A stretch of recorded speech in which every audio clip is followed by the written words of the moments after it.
Ini ndiri kuda kureurira kuti ndafunga kusiya murume nekuda kweWorld Cup iri kutambwa iyi. Kubva bhora zvarakatanga, handichazivi chinonzi murume.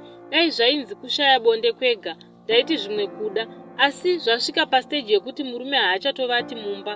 Ava kungoti kana akabva kubasa, ongosvika pamba achimhanya-mhanya, obva atokanda chibhachi cheworksuit, kwakadaro otoenda kubhora, no kugeza, no what sure, nemanhuwira anoita safety sure ndinonyara kuzosekwa munharaunda.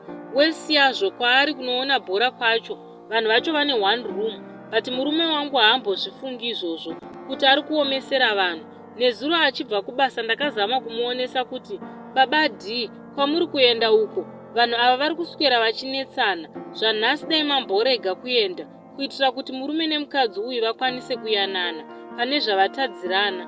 Murume wangu abva aita seanzwisisa, saka ndanga ndakiya dhoo ndikaviga makii, but azonditi pane zvaari kuda kunotenga kumashops.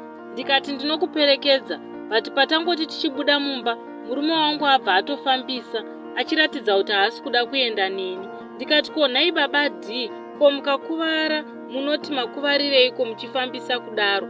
Asi abva angoti, iwe shaa handingatadzi kunoona Brazil neCameroon, kana iri weekend so anoswera mumba imomo mevanhu, orara futi ikoko. Ndoitawo sei nhai vedu we nenyaya yakadai?